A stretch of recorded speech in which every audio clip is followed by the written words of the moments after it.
Hello students, आपका स्वागत है आपके यूट्यूब चैनल मैथ्स हुई इजी में। मैं उम्मीद करता हूं कि अब तक जो मैंने आपको पढ़ाया है वो आपको समझ में आया है। अगर मेरा पढ़ाना आपको समझ में आता है तो इस चैनल को ज़्यादा से ज़्यादा शेयर करिए, लाइक करिए और सब्सक्राइब करिए। आइए अब हम अपनी एक्सरसाइज 9.3 ज्योमेट्रिक प्रोग्रेशन शुरू करते हैं। सबसे पहले हम सवाल करने से पहले आपको बताते हैं कि ज्योमेट्रिक प्रोग्रेशन क्या होती है।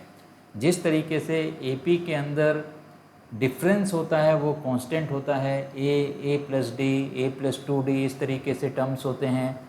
इसी तरीके से जीपी के अंदर ज्योमेट्रिक प्रोग्रेशन के अंदर रेशियो बराबर होता है।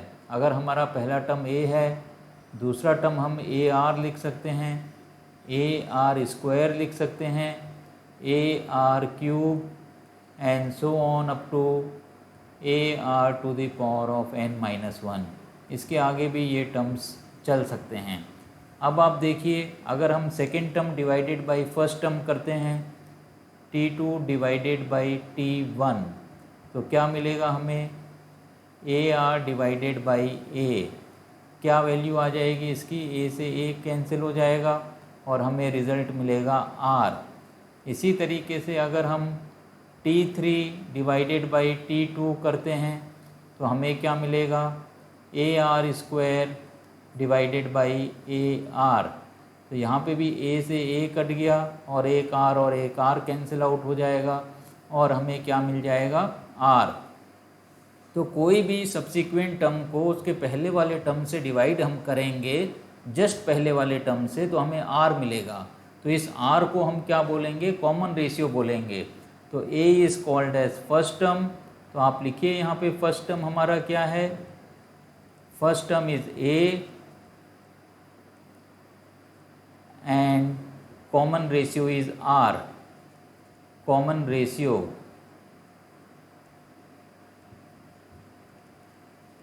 This is R. एपी के अंदर कॉमन डिफरेंस होता है क्योंकि उसमें डिफरेंस सब में सेम होता है, इसमें रेशियो सब में सेम होता है, इसीलिए इसको हम क्या बोल रहे हैं? कॉमन रेशियो बोल रहे हैं। अब आप इस ज्योमेट्रिक प्रोग्रेशन को देखिए, ए आर स्क्वायर। तो पहला टर्म ए है, दूसरा टर्म ए आर स्क्वायर है, तीसरे टर्म ए आर स्क्वायर है और चौथा टर्म ए आर क्यूब है।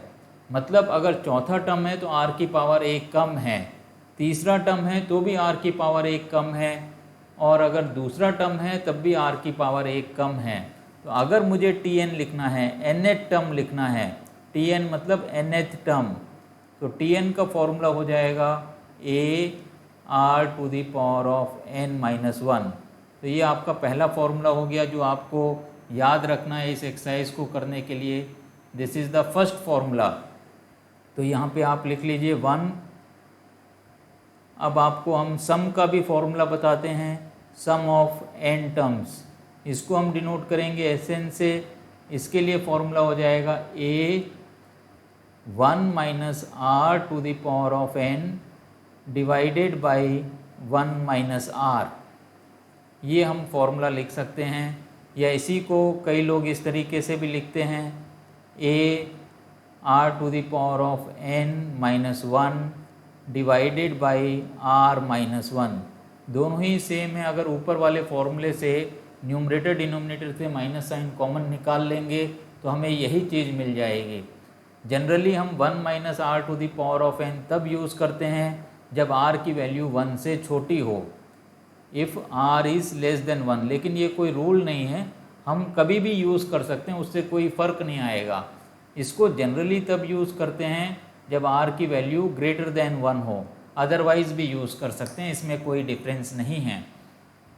अब मान लेते हैं तीसरी चीज़ इसमें जो हम आपको बताने जा रहे हैं, अगर 3 टर्म्स एपी में हैं या ज़्यादा भी हैं, if a b c are in GP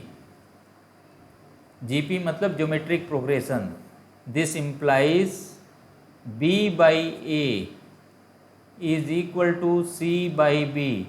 second term divided by first term is equal to third term divided by second term is equal to fourth term divided by third term. अगर चौथा भी term है या इसी चीज़ को हम लिख सकते हैं, this implies b square is equal to a c, b square is equal to a c. अब इतने ही फॉर्मूले अभी हम करते हैं आज के दिन, बाकी जो फॉर्मूले हैं वो हम आपको अगली क्लास के अंदर बताएंगे। इन फॉर्मूलों के साथ अब हम अपनी एक्सरसाइज में आते हैं। एक्सरसाइज है हमारी 9.3। तो आ जाइए एक्सरसाइज 9.3 में। तो ये हमने टॉपिक डाल दिया है 9.3। क्वेश्चन नंबर 1 हम डिस्कस करते हैं। सबसे पहले क्वेश्चन नंबर 1 हमें दे रखा है, find the 20th and nth term of the GP 5/2, 5/2, 5/4, 5/8, 5/4, 5/8। इस तरीके से ये GP है हमारे पास। हमें इसमें क्या निकालना है, हमें निकालना है 20th टर्म T20 और साथ में हमें निकालना है Tn। ये दोनों चीज़ें हमें फाइंड आउट करनी हैं, ये दोनों चीज़ें फाइंड आउट करनी हैं। तो सबसे पहले आप लिखिए A की वैल्यू। A की वैल्यू इसमें है 5/2, पहला टर्म हमारा A होता है। अब आप लिखिए R की वैल्यू। R क्या होता है, second term divided by first term. क्या आ जाएगा, 5/4 डिवाइडेड बाई 5/2। तो ये 5 और 5 कैंसिल हो जाएगा, ये बनेगा 2/4। तो इसकी वैल्यू कितनी आ जाएगी, 1/2। इसका मतलब R की वैल्यू मिल गई है हमें 1/2 और A की वैल्यू है 5/2। अब हमें 20th टर्म निकालना है। तो आप लिखिए 20th टर्म T20। अगर हम लिखते हैं T20 तो ये बनेगा A R⁻20 - 1। तो कितनी वैल्यू आ जाएगी आप देखिए, A की जगह पे आप डाल दीजिए 5/2 और R की जगह पे डाल दीजिए 1/2।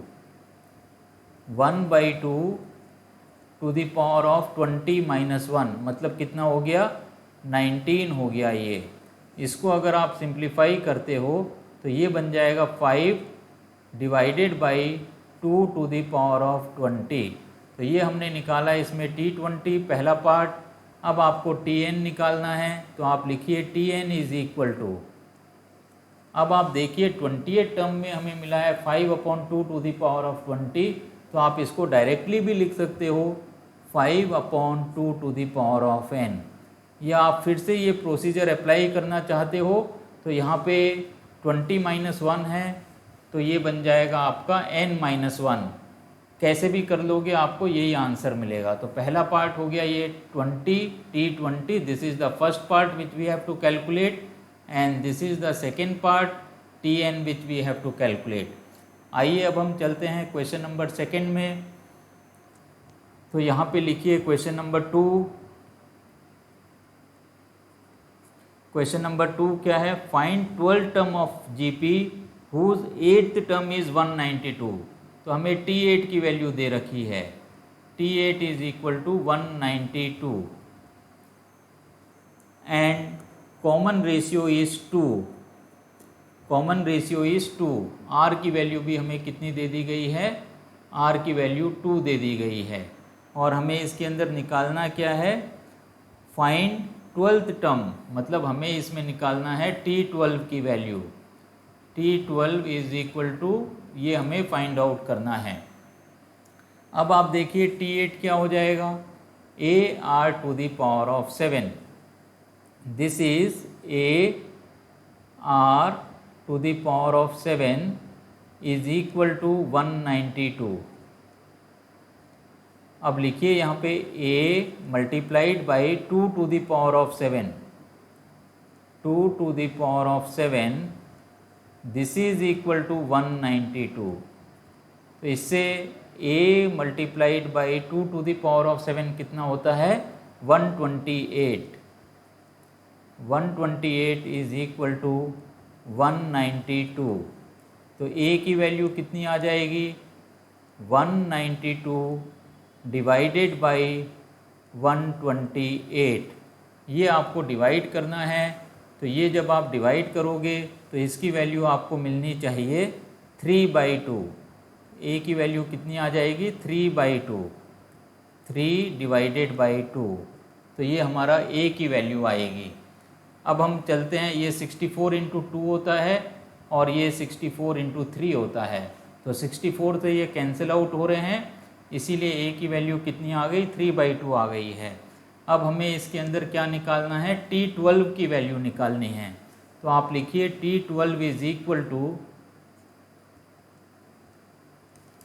AR⁴ a की वैल्यू कितनी है हमारे पास, a की वैल्यू है 3/2, 3/2 मल्टीप्लाइड बाई 2⁴, ये कितना बन जाएगा, 3 मल्टीप्लाइड बाई 2⁻10। तो ये आपको पूरा मल्टीप्लाई करना है। इसको अगर आप मल्टीप्लाई करते हो तो आपको फाइनल आंसर मिलेगा 3072। So this is equal to 3072। पहले 2⁻10 कैलकुलेट करिएगा, उसको आप 3 से मल्टीप्लाई करिएगा, या आप 3 × 2⁻10 भी आंसर में छोड़ सकते हैं। तो इस तरीके से हमने क्वेश्चन नंबर 2 को किया है। अब हम चलते हैं क्वेश्चन नंबर 3 में। तो देखिए क्वेश्चन नंबर 3 क्या है हमारे पास। क्वेश्चन नंबर 3 है, the 5th, 8th and 11th terms of a GPR P, Q and S respectively show that Q² is equal to PS। तो हमें 5th, 8th और 11th टर्म दे रखा है, मतलब T5 ये कितना दे रखा है, हमें P दे रखा है, T8 इसकी वैल्यू Q दे रखी है, और हमें दे रखा है T11 इसकी वैल्यू दे रखी है S। P 5th, 8th and 11th terms of a GPR P, Q and S respectively prove that Q² is equal to, क्या प्रूव करना है, Q² is equal to PS, ये हमें प्रूव करना है।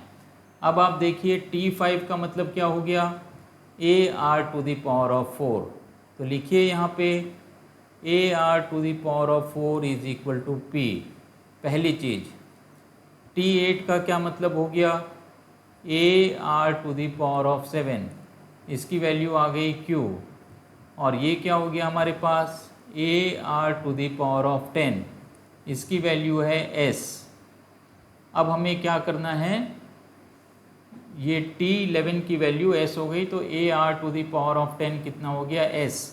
अब आप ये लिख लीजिए Q² is equal to PS, Q² is equal to PS।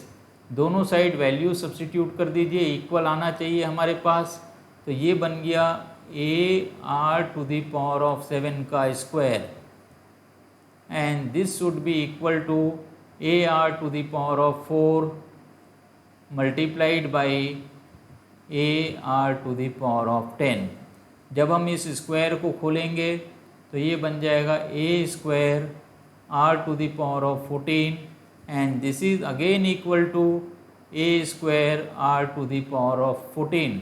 Left hand side is equal to right hand side, that means we are done. तो हमें इस सवाल के अंदर यही काम करना था। आइए अब हम डिस्कस करते हैं क्वेश्चन नंबर 4 को। क्वेश्चन नंबर 4 है हमारे पास, the 4th term of a GP is square of its second term, मतलब क्या दे रखा है, T4 is equal to square of second term T2 का square, and the first term is -3, और हमें क्या दे रखा है, A की वैल्यू दे रखी है, A is equal to -3, first term is -3, determine its 7th term. तो हमें क्या फाइंड आउट करना है, T7, हमें इस पूरे प्रोसेस में T7 निकालना है। तो अब आप देखिए हम ये क्वेश्चन नंबर 4 कर रहे हैं, तो इसके अंदर T4 का क्या मतलब हो गया, AR⁵। तो लिखिए यहाँ पे AR⁵,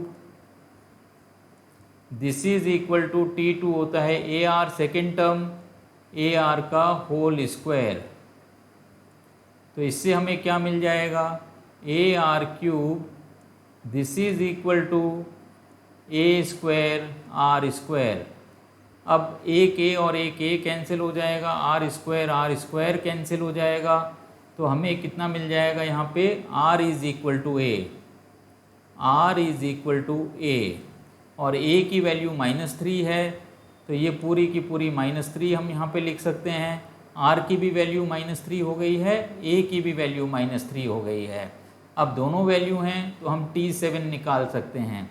तो T7 कितना आएगा आप देखिए, T7 की वैल्यू बन जाएगी ar⁶। a की वैल्यू रखिए कितनी है, -3, और r की वैल्यू रखिए -3⁶। तो ये कितना हो गया, -3�7। This is equal to -3�7। क्योंकि पावर ऑड है तो आंसर माइनस में आएगा, और 3 को अगर आप 7 टाइम्स मल्टीप्लाई करोगे तो आपको कितना मिलेगा, ये 2187। 2187, 3 को आप 7 टाइम्स मल्टीप्लाई करिएगा तो आपको कितना मिल जाएगा, 2187। तो ये हमारा क्या हो जाएगा, आंसर हो जाएगा क्वेश्चन नंबर 4 के अंदर। आइए हम क्वेश्चन 5 को डिस्कस करते हैं। नेक्स्ट क्वेश्चन, क्वेश्चन नंबर 5,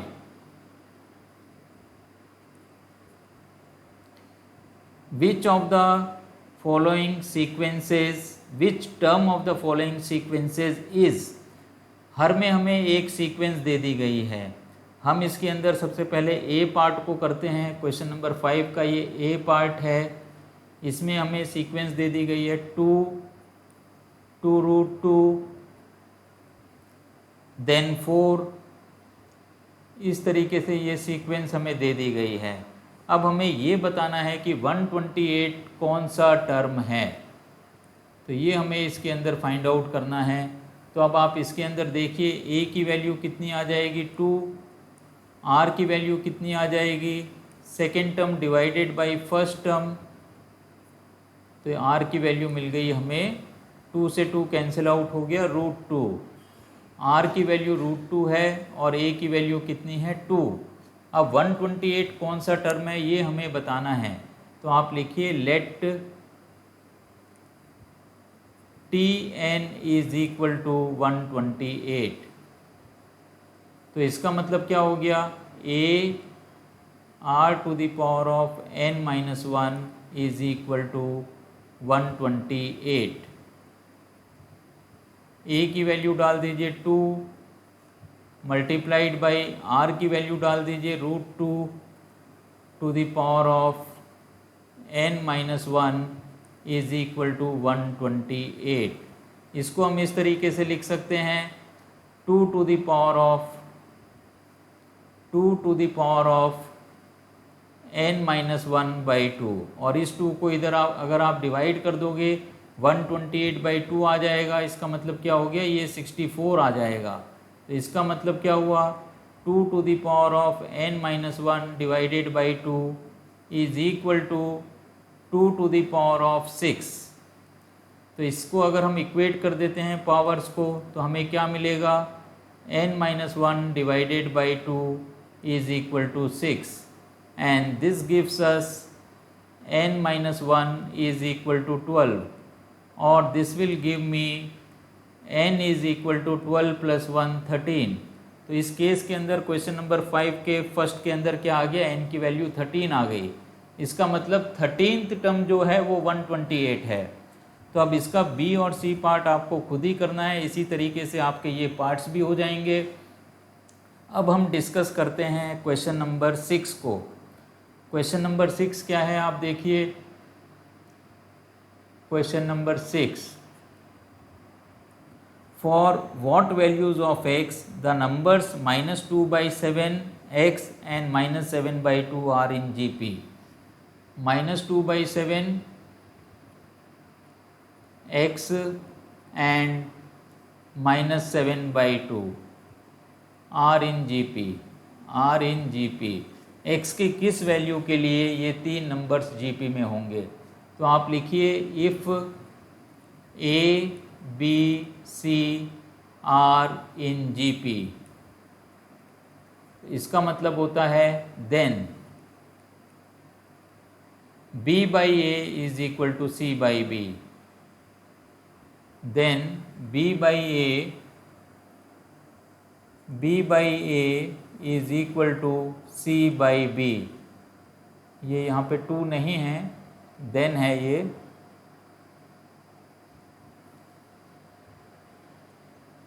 तो इससे हमें क्या मिलेगा? This implies b square is equal to a सी।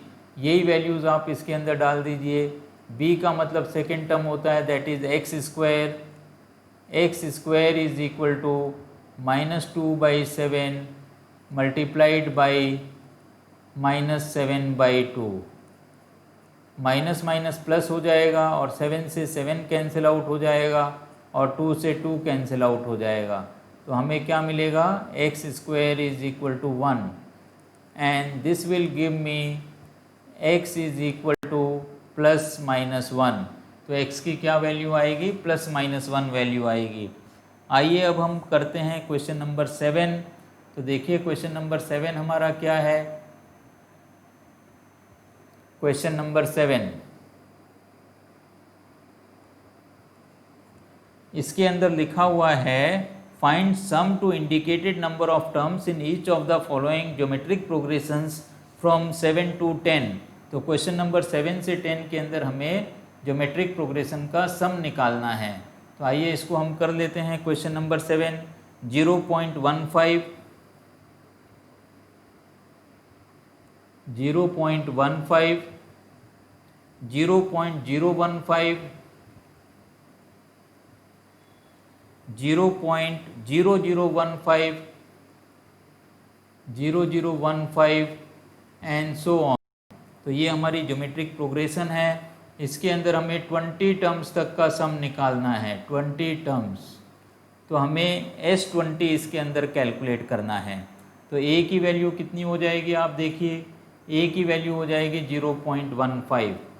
तो लिखिए यहाँ पे A is equal to 0.15। R की वैल्यू हमें लिखनी है, तो ये आ जाएगा 0.15, 0.015। तो R की वैल्यू कितनी आएगी? 0.015 डिवाइडेड बाई 0.15। तो 0.015 डिवाइडेड बाई 0.15। अगर हम 1000 से ऊपर नीचे मल्टीप्लाई कर देते हैं तो हमें ये कितना मिल जाएगा? 15 डिवाइडेड बाई 150। तो ये हो गया 15 डिवाइडेड बाई 150। तो ये कितनी वैल्यू मिल जाएगी? 1/10। 1/10 का क्या मतलब हो गया? 0.1। तो ये 0.1 R की वैल्यू है और A की वैल्यू है 0.15। अब हमें कैलकुलेट करना है इस सवाल के अंदर S20। तो S20 कितना बन जाएगा? S20 बन जाएगा A 1 minus R to the power of 1 minus R to the power of 20, 1 minus R to the power of n divided by 1 minus R। तो ये S20 के लिए हमारा फॉर्मूला बन गया। तो हमें ये वैल्यूज़ इसके अंदर सब्स्टिट्यूट करनी है। A के बदले आप रखिए 0.15। अब यहाँ पे रखिए आप 1 माइनस R की वैल्यू है 0.1, 0.1 to the power of 20 divided by 1 minus 0.1। तो इसको हमें सिर्फ सिंप्लीफाई करना है। तो ये हो गया 0.15 multiplied by 1 minus 0.1 to the power of 20 to the power of 20 divided by 1 minus 0.1 कितना होता है? 0.9। तो इसी को हमें थोड़ा सा और सिंप्लीफाई कर लेना है। तो ऊपर नीचे हम 100 से डिवाइड कर देते, मल्टीप्लाई कर देते हैं। तो ये हमें मिलेगा 15 डिवाइडेड बाई 90। 100 से हम न्यूमरेटर को मल्टीप्लाई कर रहे हैं, 100 से हम डिनोमिनेटर को मल्टीप्लाई कर रहे हैं डेसिमल कैंसिल करने के लिए। तो ये हो गया multiplied by 1 minus 0.1 to the power of 20। तो 15 1 जा 15 एंड 15 6 जा 90। तो इसको हम लिख सकते हैं 1/6 multiplied by 1 minus 0.1 to the power of 20। तो देखिए आपको ये सवाल भी अच्छी तरीके से समझ में आ गया होगा कि किस तरीके से हम सम को कैलकुलेट करते हैं। आइए अब हम करते हैं क्वेश्चन नंबर 8 को। क्वेश्चन नंबर 8, क्वेश्चन नंबर 8 में भी हमें सम निकालना है और हमें जो जीपी दे रखी है √7, √21,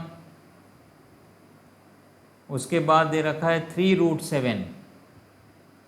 3√7 and so on up to n terms. हमें इसको सम निकालना है, n टर्म्स तक का हमें सम निकालना है। तो सबसे पहले आप लिखिए a इज इक्वल टू √7 और r की वैल्यू कितनी हो जाएगी, √21 डिवाइडेड बाई √7। √21 को हम कैसे लिख सकते हैं, √3 इंटू √7 डिवाइडेड बाई √7। तो ये √7 से √7 कैंसिल आउट हो गया, तो r की वैल्यू कितनी मिल गई, √3 मिल गई। a की वैल्यू ऑलरेडी गिवन है, क्या दे रखी है हमें, √7 दे रखी है। अब हमें इसके अंदर कैलकुलेट करना है Sn, sum of n terms. तो आप लिखिए, फॉर्मूला लिखिए, a r to the power of n minus 1 divided by r minus 1। इसको मैं 1 minus R to the power of n लिख सकता था, लेकिन r की वैल्यू 1 से बड़ी है तो मैंने प्रीफर किया r to the power of n लिखने के लिए। अदरवाइज दोनों फॉर्मूले में कोई डिफरेंस नहीं है। अब आप a की वैल्यू डालिए इसके अंदर √7, r की वैल्यू डालिए आप इसके अंदर √3 to the power of n minus 1 divided by √3 minus 1। हम चाहें तो आंसर को यहीं तक छोड़ सकते हैं या आप थोड़ा सा इसको सिंप्लीफाई कर सकते हो, ऊपर नीचे √3 + 1 से मल्टीप्लाई कर लीजिए। तो ये देखिए ये कितना बन जाएगा, √7 मल्टीप्लाइड बाई √3 + 1, √3 + 1 डिवाइडेड बाई, और यहाँ पे एक और ये मल्टीप्लिकेशन का ब्रैकेट है, तो ये √3 to the power of n है, तो हम इसको क्या लिख सकते हैं, 3 to the power of n/2 minus 1 divided by √3 minus 1, √3 + 1, ऊपर नीचे हमने √3 + 1 से मल्टीप्लाई किया है रेशनलाइज करने के लिए। तो ये कितना बन जाएगा, आप देखिए, √7 multiplied by √3 + 1 bracket 3 to the power of n/2 minus 1 divided by, ये बन गया 3 स्क्वायर, √3 का स्क्वायर माइनस 1 का स्क्वायर, मतलब कितना हो गया ये 3 - 1, तो नीचे आ गया 3 - 1 जो बन जाएगा 2। तो इसको आप लिख सकते हो √7 डिवाइडेड बाई 2 मल्टीप्लाइड बाई √3 + 1 और एक और multiplied by 3 to the power of n/2 minus 1। तो ये हमारा फाइनल आंसर है। आप इस आंसर को एक स्टेप पहले भी छोड़ सकते हो, इसमें कोई परेशानी नहीं है। तो इस तरीके से हमने क्वेश्चन नंबर 8 को किया है। आइए अब हम करते हैं क्वेश्चन नंबर 9। क्वेश्चन नंबर 9 के अंदर भी हमें सम निकालना है। देखिए किसका हमें सम निकालना है, इसमें भी हमें n टर्म्स तक का सम निकालना है। 1 - a, आपको जो सीक्वेंस दे रखी है 1 - a, then it is a² - a³। इस तरीके से ये हमें ज्योमेट्रिक प्रोग्रेशन दे रखा है और इसके अंदर भी हमें n टर्म्स तक का सम निकालना है। तो इसमें आप लिख लीजिए a की वैल्यू कितनी हो गई, a की वैल्यू 1 हो गई है और r की वैल्यू कितनी आ जाएगी, -a/1 that is equal to -a। r की वैल्यू -a है और a की वैल्यू 1 है। Sn हमें इसके अंदर निकालना है। Sn की वैल्यू क्या हो जाएगी, a 1 - r to the power of n divided by 1 - r। Values हमें सब्सटीट्यूट करनी है। a की जगह पे 1 multiplied by 1 minus a to the power of n divided by 1 minus a।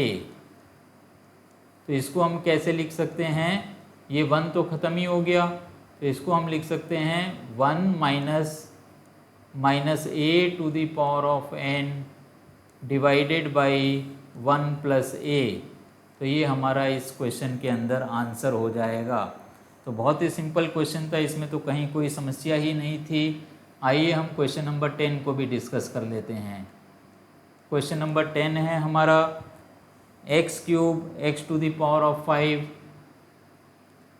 X cube X to the power of 5 X to the power of 7 and so on. इसके अंदर भी हमें n टर्म्स तक का सम निकालना है। तो आप देखिए a की वैल्यू इस सवाल में क्या हो गई है, a is equal to X cube. r की वैल्यू कितनी आ जाएगी, x to the power of 5 divided by X cube. तो ये मिलेगा मुझे एक्स स्क्वायर। अब मुझे Sn लिखना है, सम ऑफ n टर्म्स। तो इसको हम कैसे लिख सकते हैं, a 1 minus r to the power of n divided by 1 minus r। a की वैल्यू डालिए, X cube 1 minus X square to the power of n divided by 1 minus X square. 1 minus r है, मतलब क्या हो गया 1 minus X square. तो ये देखिए, इसको ज़्यादा सिंप्लीफाई हम कर नहीं सकते हैं, ये एक्स क्यूब हो गया और ये हो जाएगा 1 minus X to the power of 2n divided by 1 minus X square. तो इस तरीके से हमने क्वेश्चन नंबर 10 भी कर लिया है। तो आज की क्लास हम क्वेश्चन नंबर 1 to 10 पे ही कंप्लीट करते हैं। तो 10 तक हमने सारे सवाल करे हैं। उम्मीद करता हूँ कि आपको ये सारे सवाल समझ में आए होंगे। अगर मेरा पढ़ाना आपको समझ में आता है तो इस चैनल को ज़्यादा से ज़्यादा शेयर करिए, लाइक करिए और सब्सक्राइब करिए। इससे भी ज़रूरी जो नीडी स्टूडेंट्स हैं उनको इस चैनल के बारे में बताइए, जिससे वो भी अपनी पढ़ाई को जारी रख सकें। Thank you for attending the class and have a nice day.